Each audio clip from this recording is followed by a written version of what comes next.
Well, Coach, you talked about expecting a fun battle and defensively, I'm going to let you finish, but what are you expecting going into pads?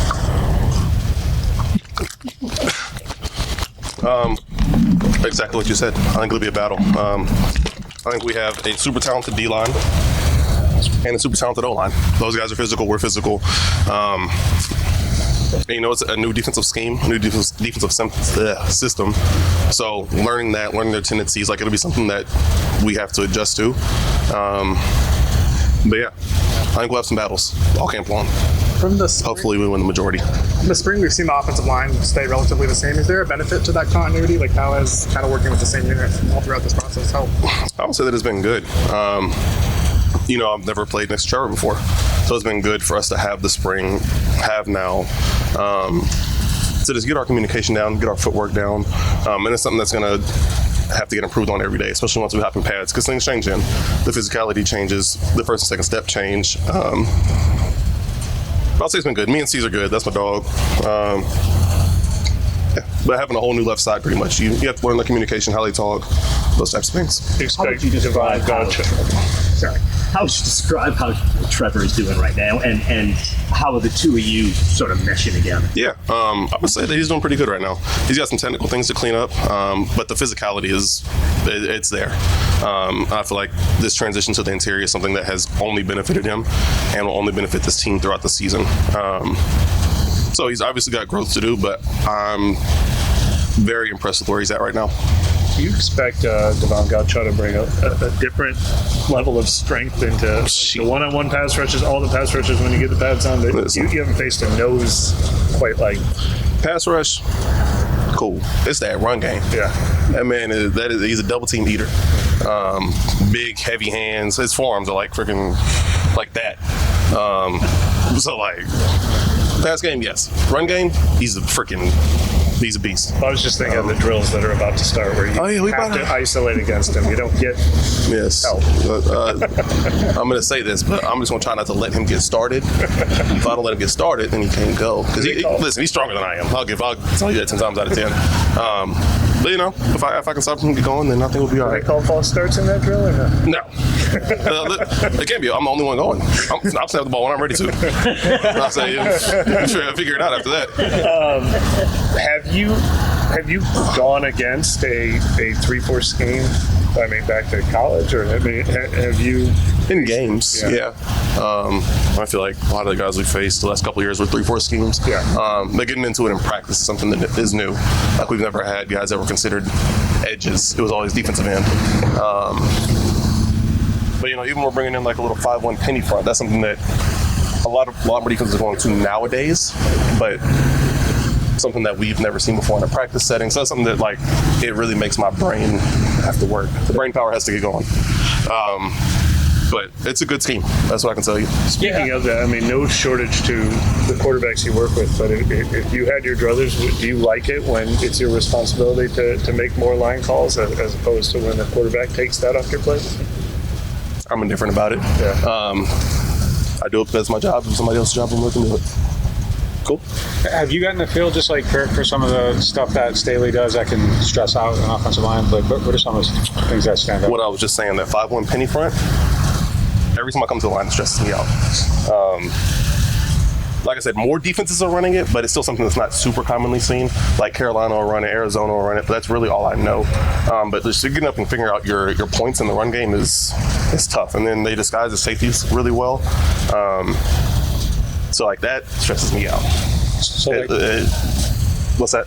What all are you reading? When that comes up, what's the process of working through it? No, it depends on the play call. So we get up, we call an inside zone. I'm assessing this 2-deep safety. Is he at 12 yards or is he at 10? Is he going to come down? Is this linebacker bossed over? And if they do it post snap, then we just kind of got to roll with the point and just whatever the idea is, but it can not put us in the best situation.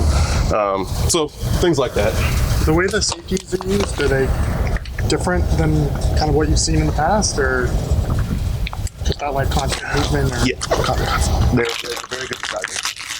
I hope that didn't mess up yet. Just very good disguise. And that that penny what you were talking about, was that what Philadelphia used against you guys last year as well? Or is that No, Philadelphia came out in like a 6'2" front, 6'1", 6'2". They'd roll the safety down. Having two young guys kind of the left and right tackle position, what have you seen from them so far? Yeah, I mean, I'll say this. I think Staley had a hell of a year last year on the left side. Moving to the right, which is his natural position, I only expect more. I think the standard just goes up for him, and he's no longer a rookie. And then Kelvin, I mean, he went number 9 overall for a reason. Super talented. Still just some technical things to clean up at the pro level, but I think you have your guys for the foreseeable future. Eric, what was your personal approach this offseason after just like dealing with the multiple injuries last year? Like, how did you view that? How did you kind of attack? A big rehab focus. I spent a lot of time. I mean, I spent pretty much until OTA started here rehabbing, adductors, shoulders, like trying to get right, because what happened last year, that can't happen again. And my bicep, forgot my bicep. So I'll put a big emphasis on the rehab portion, and then when I went to Dallas to train, continuing that with the guys that I have there. And obviously, like, you had the injuries last year, so it's a necessity in some ways. But like, does that change for you as your career's progressed, and just like focusing more on, I guess, rehab or even prehab sort of stuff? I think so. When I was young, I didn't think about this stuff. I was like, oh, I'm just gonna wake up and go. This is what I do. Now it's like, all right, I'm gonna need to get here 45 minutes earlier than I used to, get my core warmed up, get my quads warmed up, get my calves stretched, those types of things. And with just some of the changes that organizations made with Trevor coming in and Kelvin coming in and implementing his schedule, like, how was that? Have you seen that have like positive impact even early? Yeah. I will say that this is probably the best my body has felt day 4 into camp since high school, maybe, for a long time. I think they put a big emphasis on the recovery portion. Like right now, we have a break until 1:30, and that's for recovery, and I'm about to go take full advantage of it. What was Dallas like for you, and what did you get out of that? It's just a good time to be around other linemen. I mean, I train with, call it 20 other linemen. And, we pass knowledge along. I mean, there's guys that have played longer than I have. And then also it helps me teach it to younger guys, like teach, my technique, my skills, whatever to them. And I just always enjoy going out there. Get some good barbecue, some good Mexican food, can't complain. Eric, when external expectations are so low, I know you guys always want to say you want to tune it out, and maybe if you've been around long enough, you can. But, as a leader, is that something you have to be conscious of, making sure spirits are high when, an entire locker room is hearing? Yeah, I mean, they're picked to finish last and things like that? I think it's motivation, which I'm not a guy that's super externally motivated, but I think that it's something that everybody can look at and be like, damn, they really think we have a shot at anything. So let's go do it. Like, there's nothing holding us back, so let's go do it. Do you intentionally address it, or at least are not afraid to address it, or you say things? Yeah. Are there signs you see though that you already know that it's not going to be like that, like early in camp? But Can't tell you. All I can tell you is we got to go ball. Yeah. What's that? And when you have young quarterbacks, like obviously every quarterback wants their offensive line to protect well, but like are there things you can do to help like the inexperienced, quote unquote, like in that situation? Like, Yeah, I mean that's kind of my main job. yeah. Seeing front, seeing coverages, getting a third down plan together, which I think our online coaches do a great job of that for different looks, and I just got to put it all in here and then go out and execute it on game day. Cool. Thank you. Appreciate it.